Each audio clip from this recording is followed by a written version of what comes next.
Maraming salamat po, Sister. Grabe naman yun na introduction. Mga kapatid, galing lang kami sa Antipolo. Hindi pa natapos ang aming National Convention. So, from Antipolo kagabi, naiyato ako. So, walang tulugan. Mamaya, di pa ako si Father Darwin, ha? Susunod na yan si Father Darwin. So, magandang araw sa lahat. Okay, so sabi ni Father Darwin, ako daw ang mauna. Pagkatapos susunod siya. So, magtiis-tiis muna kayo. Dahil mamaya pa siya. So, tatalakayin natin ngayon sa pagkakataong ito, yung sinasabi ni St. Augustine about definition of theology. Na ang theology, ayon sa kanya sa Latin, fides quaerens intellectum. O wag nyo na lang isulat, hindi yun para sa mga di matatablan, no? Na anting-anting. Fides quaerens intellectum, meaning faith seeking understanding. Ano daw ang definition sa theology ni St. Augustine? Faith seeking understanding. Dahil ito talaga ang katunayan sa atin, mga Katoliko. Nandito tayo sa tamang iglesia. Ngunit, marami sa atin ang hindi alam ang tunay na pananampalataya. Maraming salamat pala sa ating mga kapatid kanina na nagsundo sa akin, sa inyo na nandito upang magiging kabahagi sa ating pagpalaganap sa pananampalatayang Katoliko, dahil alam natin na kahit dami ng mga Katolikong balik-balik halos araw-araw na magsimba kahit walang misa, pero karamihan di alam ang ating pananampalataya. At dahil di alam ang ating pananampalataya, ang napakahirap yung ating pananampalataya na dapat makarating sa tamang pag-uunawa ay dinagdagan ng superstitious beliefs. At isa sa mga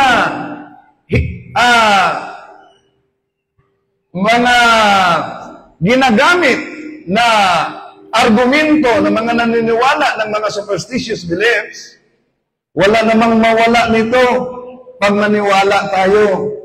Yon. Mga pamanhiin na hindi aral ng simbahang Katoliko.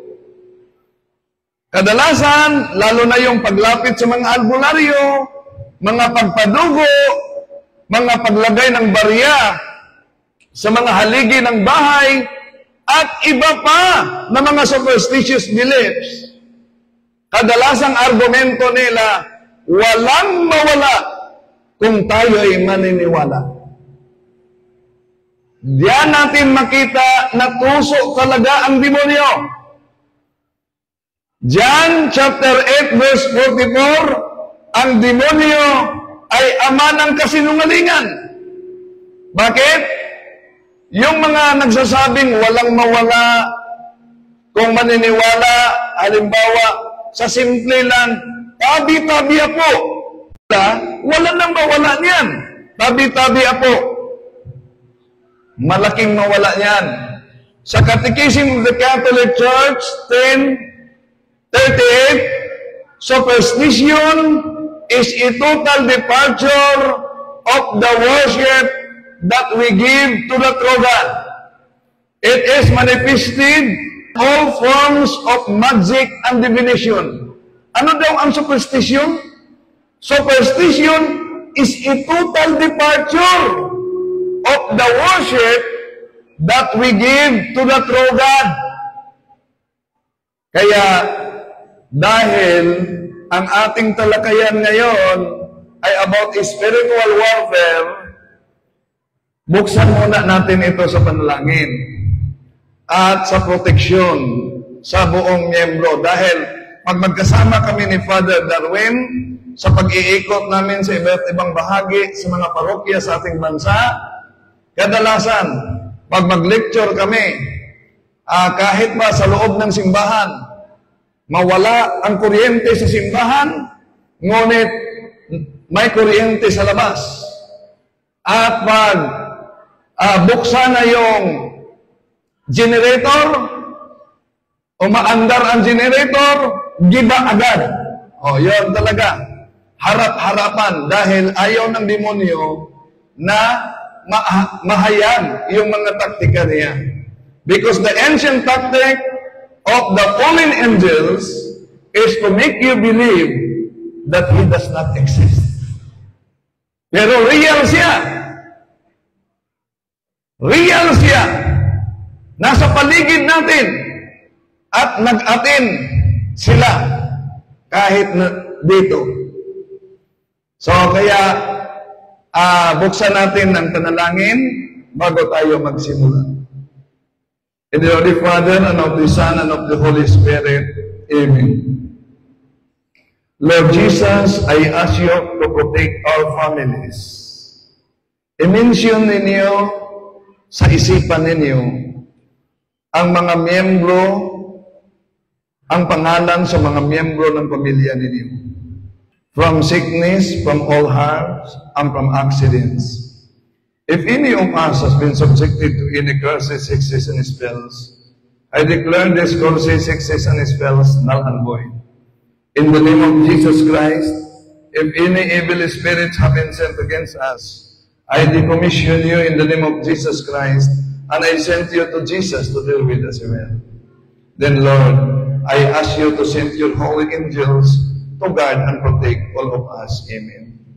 Dear Mama Mary, I humbly ask you to protect me, all those present now, and all those people in our lives whom we cherish, as well as all our positions. As we do this ministry, cover us all with your mantle of love and protection. For you are our mother, and we are your children. Intercede for us to the Father, that all that we do and say may redound to His good pleasure and glory. O August Queen, and Our Lady of Angels, who received from God the power and mission of crushing the head of Satan, we humbly beg you to send us heavenly legions with St. Michael the Archangel as head, so that under your orders they may chase the demons, combat them everywhere, and refresh their boldness and drive them back into the abyss. Who is like God? O good and tender Mother, you shall always be our love and our hope. O Divine Mother, send your holy angels to defend us and to drive away from us the cruel enemy. Holy angels and archangels, defend us and guard us. Amen. Saint Joseph, terror of the demons, pray for us. Saint Michael the Archangel, pray for us. Our guardian angels, all saints in heaven, and the Holy Father, and of the Son, and of the Holy Spirit. Amen. Okay. Alam niyo mga kapatid, bago lang ako nanggaling sa Baongco Mountain Province, sa Ilocos, alam niyo naman, tad-tad ng mga superstitious beliefs doon. No? Kahit saan. Sa Ilocos Norte, grabe din. May mga pamanheen sila na wala sa atin. Meron silang tinatawag na guldol. Ano ba yung guldol? Ang guldol ay pag may mamatay, magugulgul sila ng manok, ipadugo nila yan. Kahit na, yung iba ginagawa nila sa simbahan, sa loob, bago lalabas. At ang sabi ng mga matatanda, ginagawa nila umano yan dahil pag di nila gagawin yan, nanganganib ang buong sambayanan nila. Kaya meron silang gulgol. Kaya sabi ko, sa Visayas and Mindanao, hindi namin yan ginagamit. Wala kaming practice na ganyan. Kung totoo ang sinabi niyo na pag di yan gagawin, nanganganib, ubos na sana ang tao sa Mindanao at Visayas. Pero, mapansin ninyo, Visayas, Mindanao, Luzon, meron tayong iba't ibang mga pamanhiin. Kaya napansin niyo mga kapatid, na napansin niyo ba na bago lang tayo nagdiwang ng 500 years of Christianity. Bago lang tayo nagdiwang ng 500 years of Christianity. Pero tingnan niyo sa paligid, kahit saan tayo umikot, bakit maraming mga Kristiyanong Katoliko ang naghihirap? Bakit maraming mga tayo ay nakumpil na and by the virtue of our baptism and confirmation, we are all soldiers of Christ and we are called to fight under His banner. Pero bakit maraming mga Katoliko ang grabe, lubog sa kahirapan at iba't ibang mga uring kasakitan na walang finding sa doktor? Bakit? Bakit parang hindi naramdaman ang grasya ng Diyos? Bakit? Dahil karamihan sa atin mga kapatid, para tayo bang binigyan ng kindi, pagkatapos kinain ang kindi, pati na yung kanyang supot. Paano mamalasahan ang tamis ng kindi kung kinain mo, pati na yung balot? Di mo talaga yan malasahan. Dahil kinain mo pati balot ng kindi. Ibig sabihin, babalutin mo muna, tanggalin mo muna, saka mo kakainin upang maramdaman mo ang sarap ng iyong kinakain. Bakit karamihan ng mga Katoliko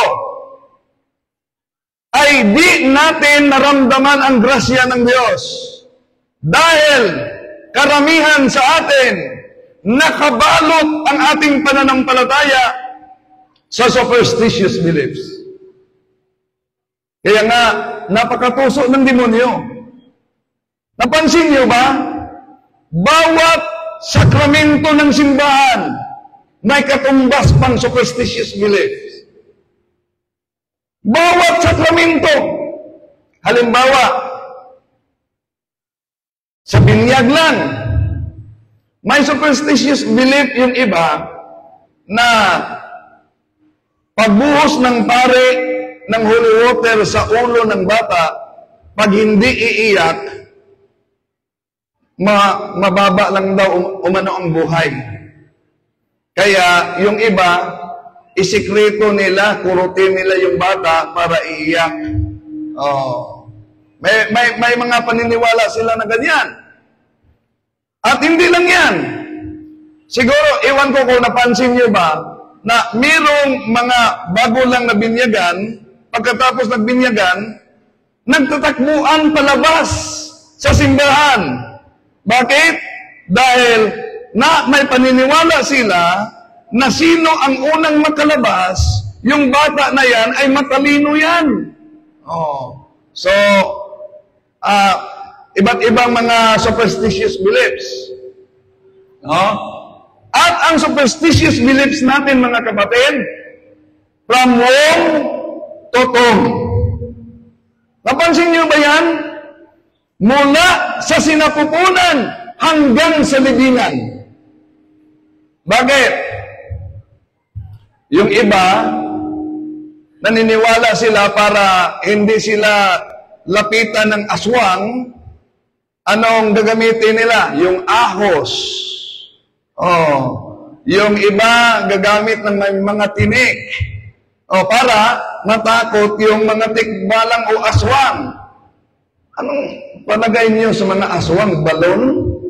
Nasa pamamagitan lang ng tinik, matakot na? Okay.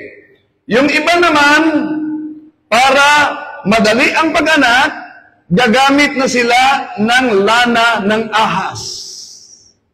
Oh, so, sa loob pa lamang ng tiyan, ang bata ay kinoconsecrate na sa demonyo. Pagkatapos magpabinyag, tingnan niyo yung magpabinyag. Meron ng iba't ibang mga pulcheras na kulay. Sumpa sa usog. Oh, yan. Dami na, mga pulcheras na pangkulay. Sumpa daw sa usog. Oh. So, dami talagang pananampalataya na mga superstitious beliefs. At hindi lang yan. Pag magpakasal, may paniniwala na yung iba, di tayo magpakasal kung di malaki, bilog ang buwan. Meron paniniwala ang iba yan, na dapat magpakasal, bilog ang buwan. Pero iba na ngayon, karamihan magpakasal, pag bilog ang tiyan. No. So, yung iba, na paniniwala nila pag magpakasal, iwan ko kung ginagamit ba, nag-practice ba sa inyo, na may superstitious belief sila na kung tapakan ng babae ang paa ng lalaki, magiging under ng babae yung asawa niya. Oh, kaya may iba na pag-ikasal, sikretong tapakan ng babae yung paa ng lalaki para magiging under. Pero sabi ng iba, wala pa rin epekto daw mano. Sila pa rin ang under. Oh. Ang problema, galing sa simbahan, pagdating sa bahay, may seremonyas pa. Iwan ko kung ginagamit ba dito. Ano yon? Yung mga matatanda, magkuha ng baso, lagyan ng tubig, at yung tubig, lagyan ng suklay. At ikutaw yung suklay sa tubig, isuklay sa babae, ikutaw na naman sa tubig, isuklay sa lalaki, ikutaw na naman sa tubig, at ipainom sa kanilang dalawa yung tubig. Yun kadalasan ng mga superstitious beliefs. Yun talaga kadalasan. At pag may mamatay na, yon, gabi na, tadtad ng superstitious beliefs. Pag may mamatay, tadtad ng superstitious beliefs. Bakit? Dahil may paniniwala ang iba, bawal maligo pag namatayan ka. May explanation yan. Dahil bilar, bawal na. Pero ang iba, nahulog na lang sa superstitious beliefs. Bawal talaga maligo pag may namatay na miyembro sa pamilya. So ang resulta, anong resulta? Mas baho pa ang buhay kaysa patay. So, merong mga superstitious beliefs. At yung paglabas na ng kabaong sa bahay, may mga superstitious beliefs na ang iba kailangan talagang susuong sa ilalim ng kabaong. At pagpunta na doon sa sementeryo, ang iba, ang ginagawa nila, magputol ng rosaryo. Yun, at maghanap pa ng balo. Sino ba yung balo? Dahil yun ang pagputulin nila ng rosaryo. Huwag niyo yan gawin, mga kapatid. At paglabas sa sementeryo, ano mangyari? Magpausok pa. Di ba? Dami pang nagpausok. Bakit? Para hindi daw umano sumusunod yung mga kaluluwa pag umuwi ka. Well, kung yung namatay, may utang ka sa kanya, hahanapin ka talaga. No? So, daming mga superstitious beliefs. At yung iba, pag nasa sementeryo na, yung mga pagkain, bawal na umanong iuwi sa bahay.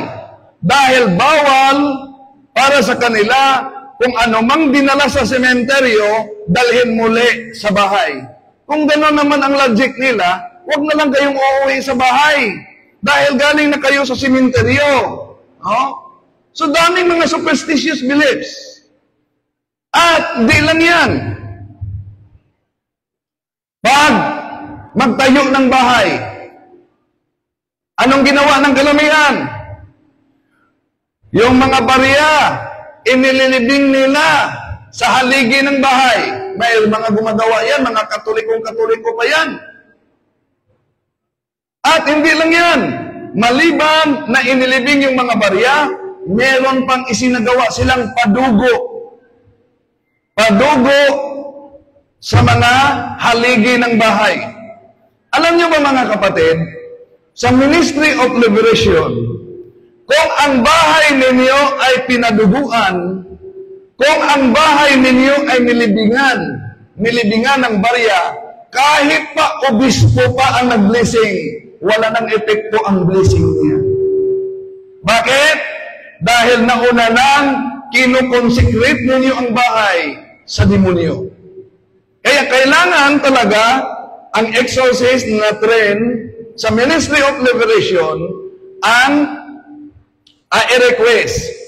Dahil pag ang bahay ninyo ay nilibingan ng mga barya, unang gawin, kailangan talagang hukayin yon. Dapat hukayin yon. Kunin kung saan yung mga barya inilibing. At gigibain talaga yon. Bakit gigibain? Dahil yun ang kasunduan ninyo sa fallen angels na magbigay ng swerte.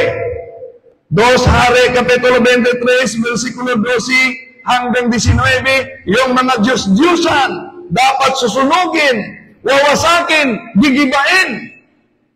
Kaya, kung ang mga bahay ninyo, ilan sa inyo, nalagyan ng mga barya, pag uwi ninyo, magsimula na kayo paghukay. Asa na yung mga barya na yan? So kung ang bahay ninyo ay napaduguan, kailangan talaga ang exorcist, unang gawin ng exorcist, kahit pare hindi exorcist, pwedeng gagawa niyan. Una, i-break niya ang consecration ng bahay mo. Pero, bago i-break yan, kung may inilibing na barya, kailangan talaga yung hukayin. Kailangan talaga yung pukpukin para gibain yung kasunduan ninyo. At saka, i-break ang consecration, i-deliverance ang area, at saka i-blessing. Yun ang proper na procedure para magiging protektado tayo sa spiritual warfare. At yung mga sakramento, dala niyo yung sacramentals din. I-bless yan ni Father, mamaya. Tandaan niyo mga kapatid, magiging epektibo yan sa buhay ng bawat isa sa atin sa 3 kondisyon. Ano yung 3 kondisyon? Proper faith, proper disposition of morality, and a state of grace. Yun ang kondisyon Proper faith, proper disposition of morality, and a state of grace. Ano ba yung proper faith? Ano po ba ang tamang pananampalataya nating mga Katoliko? Di po ba meron tayong renewal of baptism promises?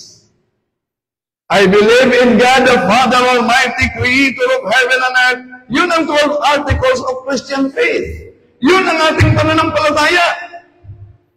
Kaya huwag na kayong maniniwala pa ng ibang mga pampaswerte-swerte.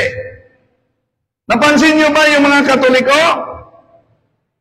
Na pag bagong taon ang daming pampaswerte? Napansin nyo? Yung daming pampaswerte, dami ding malas. Oh. Bakit? Dahil ang ating pananampalataya ay nabalot sa mga superstitious beliefs. Okay. So, kailangan i-evaluate ninyo.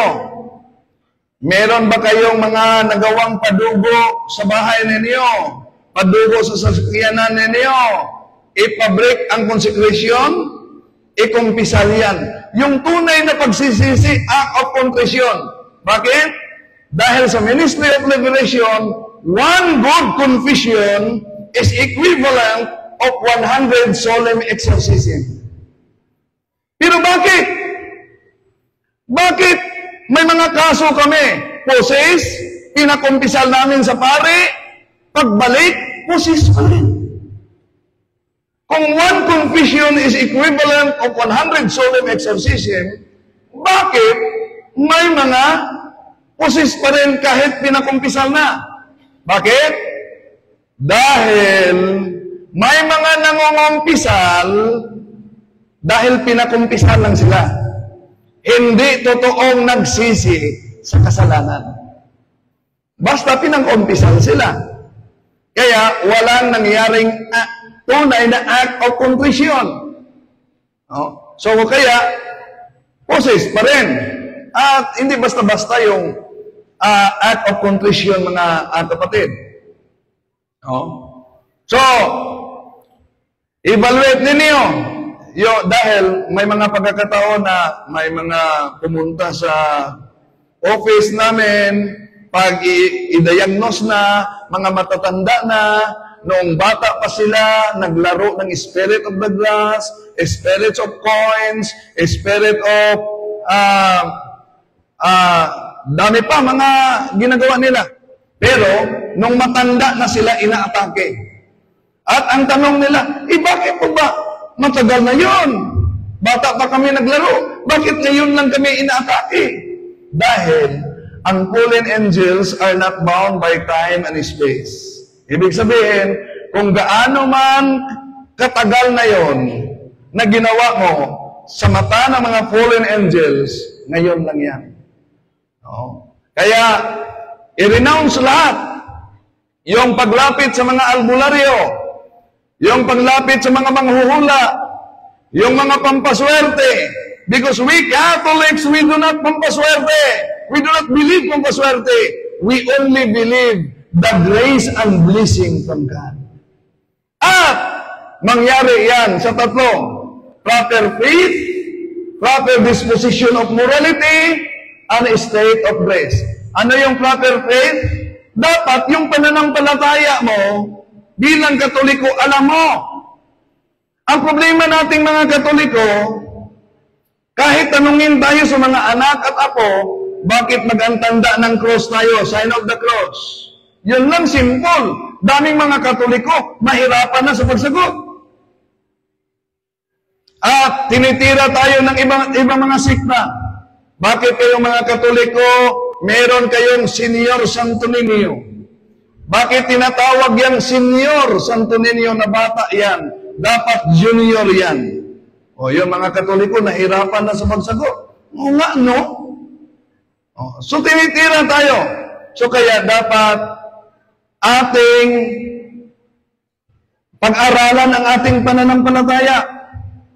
Sa Catechism of the Catholic Church at kahit nasa canon law natin, Canon 229, lay people have the duty and the right to acquire the knowledge of Christian teachings so that they may be able to live according to this teaching, to proclaim it, and if necessary, to defend it. Mga kapatid,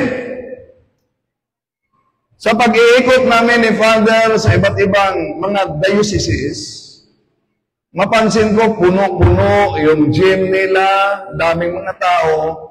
Pero pag mag-evaluation tayo, alam nyo, halimbawa ngayon, taas ang kamay ha, ilan sa inyo dito, lahat naman tayo siguro dito mga Katoliko, ilan sa inyo dito na nagro-rosary kasama ang buong pamilya? Taas ang kamay. Nagro-rosary, kasama ang pamilya. Very good. Merong tumataas talaga, pero maraming hindi. Di ba? Sige. Ilan sa inyo dito, mga kapatid, may pagkakataon, nagkatisismo sa inyong mga anak? Question and answer sa pananampalatayang Katoliko. Usa, dalawa, tatlo, apat, lima. Napansin niyo, sa dami natin, di ba? Ilan lang ang magtaas na magro-rosary together with the family. Ilan lang ang nagtaas na magkatikismo sa pamilya natin. Mga kapatid, ano po bang deklarasyon ng simbahan kaugnay sa pamilya? Sa Lumen Gentium, ang pamilya ay tinatawag na domestic church. Bakit domestic church? Dahil ang pananampalataya, ang panalangin, dapat magsimula sa loob ng ating bahay. Di pa huli. Ang daming hindi nagtataas na di nag-rosary together with the family. Daming di nagkatisismo. Di pa huli, mga kapatid. Bago lang, takot tayo. Bawat isa sa atin, takot tayo sa pandemic ng COVID-19. May social distancing. Di tayo basta-basta nakalabas. Pero may pandemic na hindi napansin ngayon ng karamihan mga Katoliko. At ito ang pandemic ng lukewarmness. At ang lukewarmness nagsisimula sa bahay natin. Kaya mga kapatid na Katoliko, inaanyayahan ko kayo, magpakasimbahan tayo, simula sa ating tahanan. Ibalik natin, pray the rosary together with the family.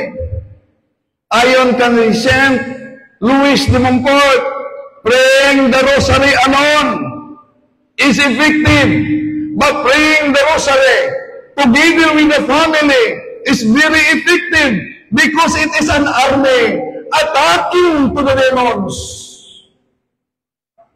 Sige, bigyan ko kayo ng background para malaman ninyo ang katotohanan kung bakit kahit ang divorce ay napasana sa Senado, sa Kongreso. Bigyan ko kayo. We are in the field of spiritual war. Whether you like it or not, whether we believe it or not, but we are in the field of spiritual war. We have a mortal enemy who wants to destroy us, not just in this life, but in the next. And the outcome of this war is very dangerous because it will determine to our eternal destiny.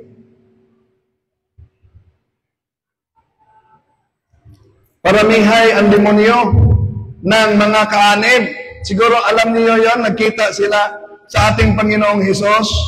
Si Satanas at ang Panginoong Hesus nagkita. Sabi ng demonyo, Hesus, paramihan tayo ng mga miyembro. Sama ka sa akin, Hesus.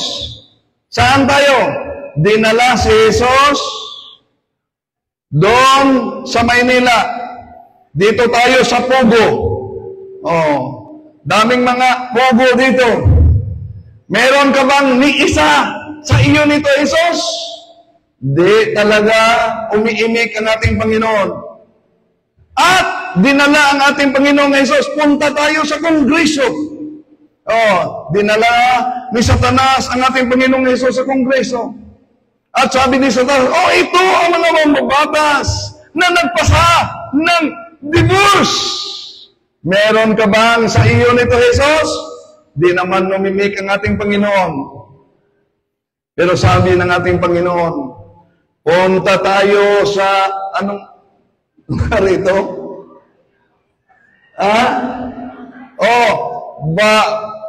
Barutak? Punta tayo sa Barutak, Iloilo. Bakit? May spiritual warfare ngayon na talakayan. Punta tayo.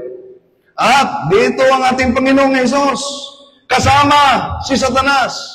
At grabe, sabi ng ating Panginoon, nakita mo yung mga Katoliko nag-attend dito?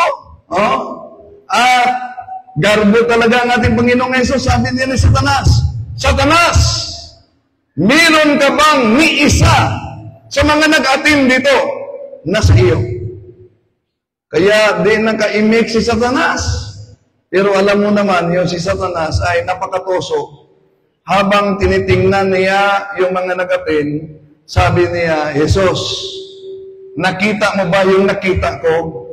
May natutulog. Yun po bang natutulog, Jesus? Ay iyo ba yun? Kaya huwag mong siguruhin na lahat ay sa iyo yun. Kaya mag-iingat kayo, Mag-iingat kayo.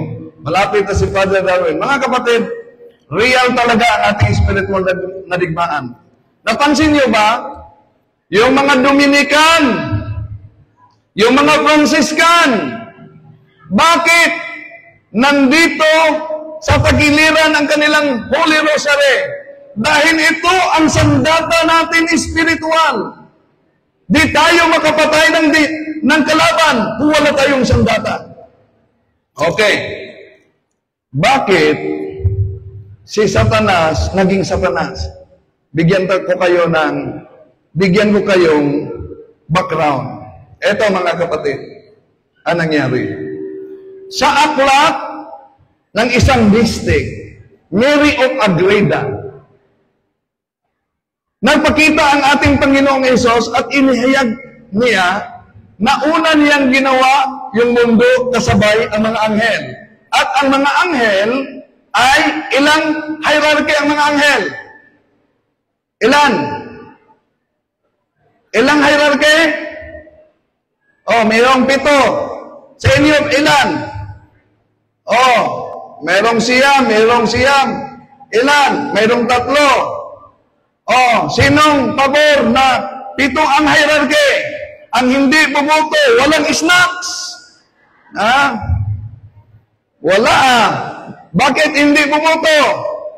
Sinong pabor na siya ang hierarchy? O ilan pa rin ang bumoto? Merong hindi.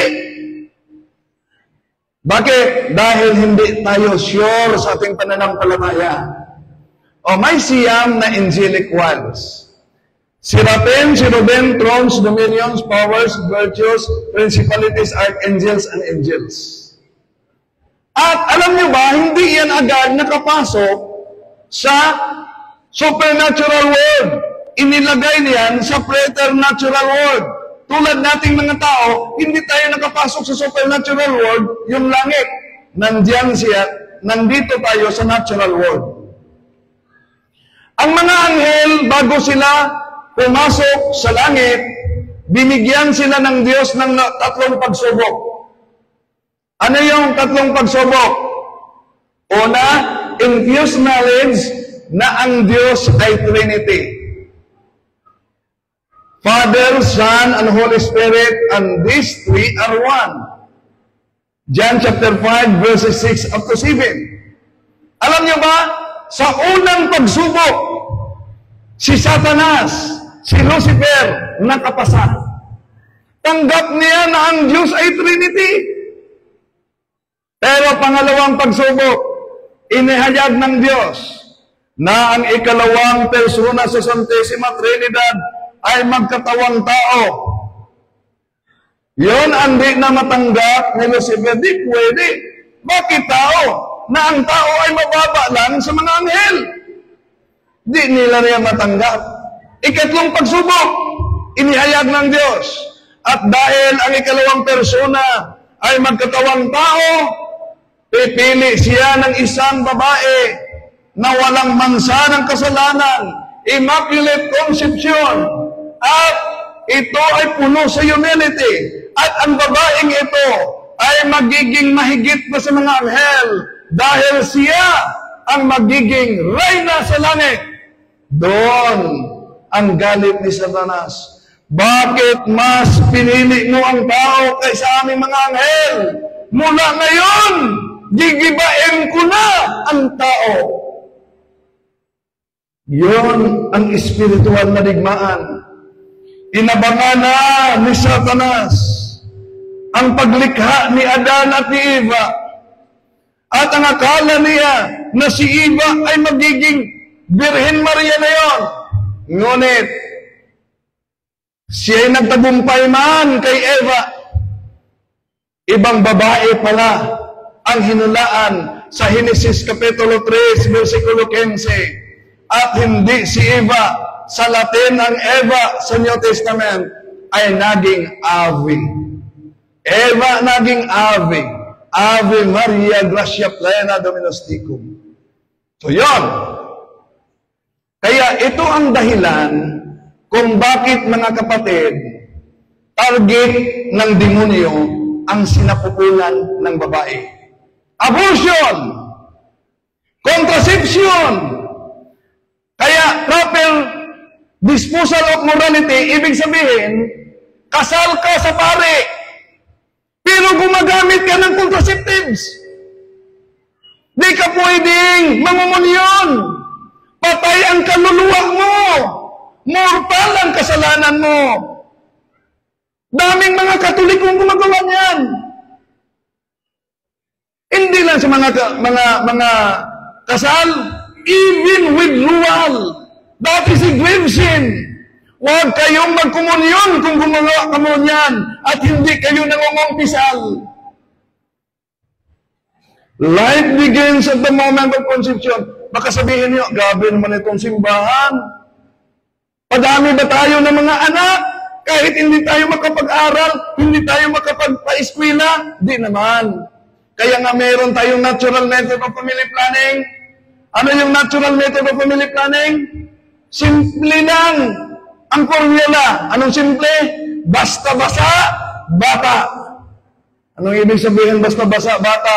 Pag fertile ang babae at hindi pa kayo handa na may mabuong buhay, dapat may pag-uusap, may pagpipigil sa sarili, hindi gagamitan ng contraceptives dahil yan ay very demonic. Abortion, contraception, divorce. Kaya nga, tingnan nyo, ang mga pangyayari ngayon, same-sex marriage. Bakit same-sex marriage? Zero ang populasyon. Ayaw ng demonyo na may maanak, may mabinyagan, may makapasok sa langit, habang ang mga demonyo, di sila makapasok sa langit.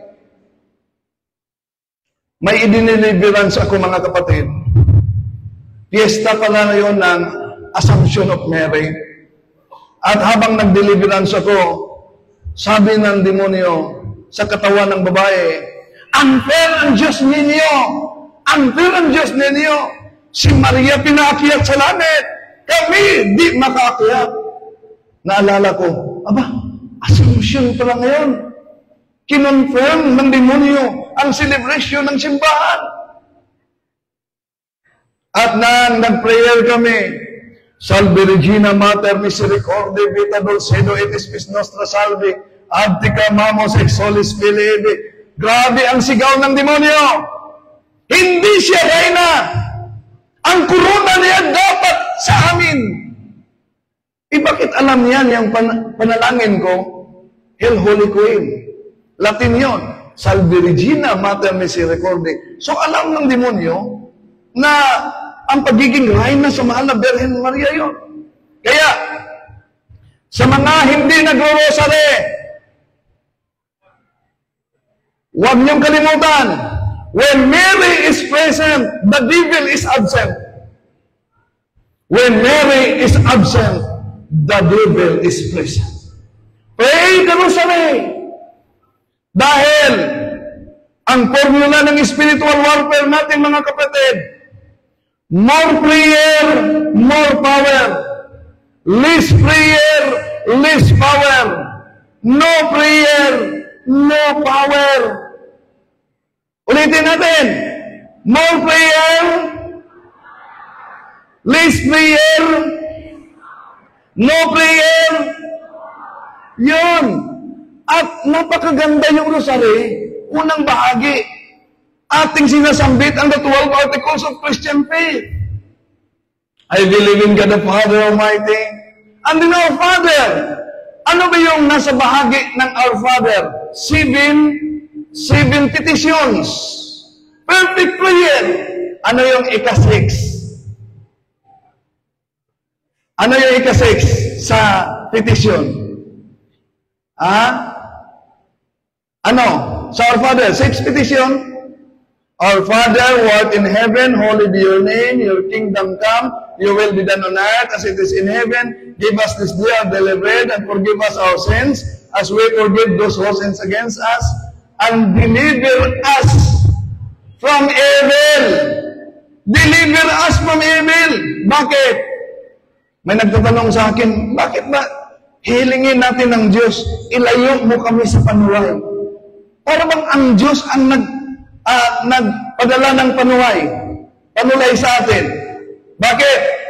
Yun ang perfect prayer. Ilayo mo kami sa panuway. Sure, exorcism prayer yan. Bakit? Dahil ang demonyo, bago siya aatake sa bawat isa sa buhay natin, hihingi pa yan ng permiso sa Diyos. Limitado ang galaw niya. Parang asong baliw siya na nakatali sa kadina. Di basta-basta makakagat. Pero mag-ingat. Pwede tayong makagat sa asong nakatali pag tayo'y ang lumapit na hindi natin alam. So, napansin niyo ba si Job? Anong sabi ng demonyo? Meron kang alagad, si Job? Subukan ko si Job. Anong sabi ng Diyos? Sige, subukan mo. Huwag mo lang patayin. Ibig sabihin, bawat atake ng demonyo sa buhay natin, nangangailangan siya ng pahintulot sa Diyos. Kaya tinuturuan na tayo sa Diyos, bago siya hihingi ng pahintulot, na tayo'y aatakihin, uunahan mo na sa panalangin, ilayo mo kami sa panulay. At kung pahintulutan man ng Diyos ang panulay na umaatake sa atin, may kasunod. Ika-7 prayer.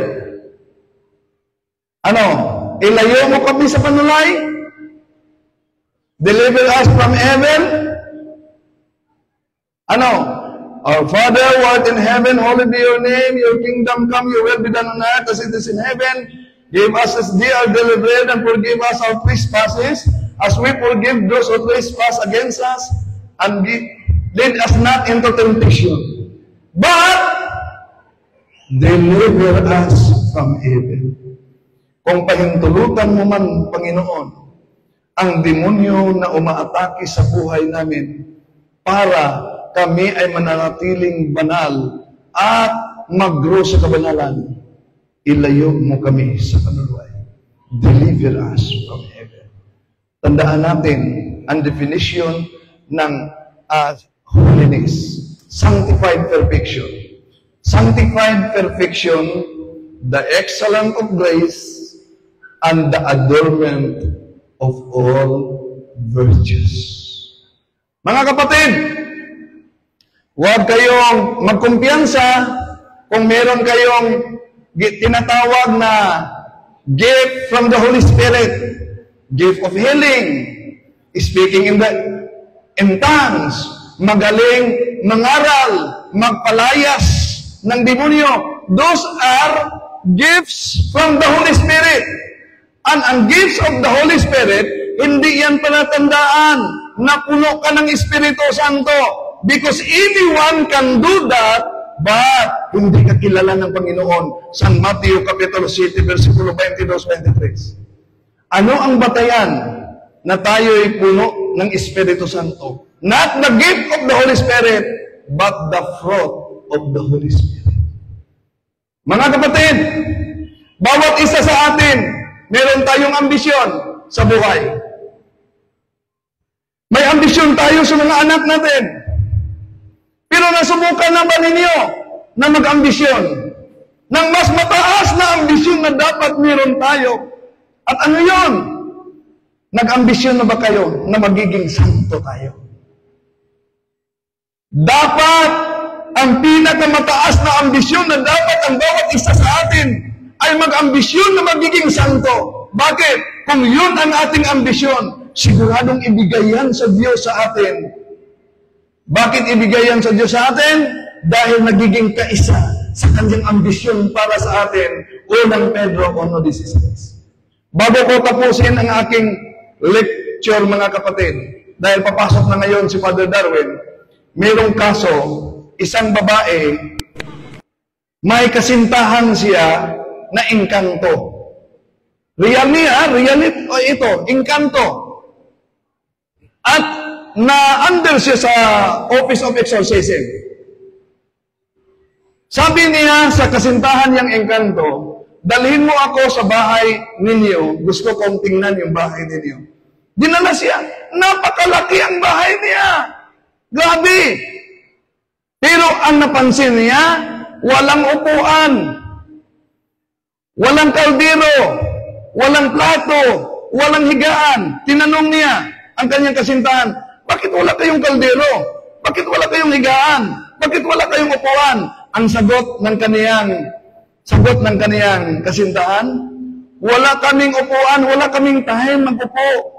Wala kaming kaldero, wala kaming time magsaing, wala kaming time kakain. Dahil overtime kami sa kaluluwa ng tao ngayon.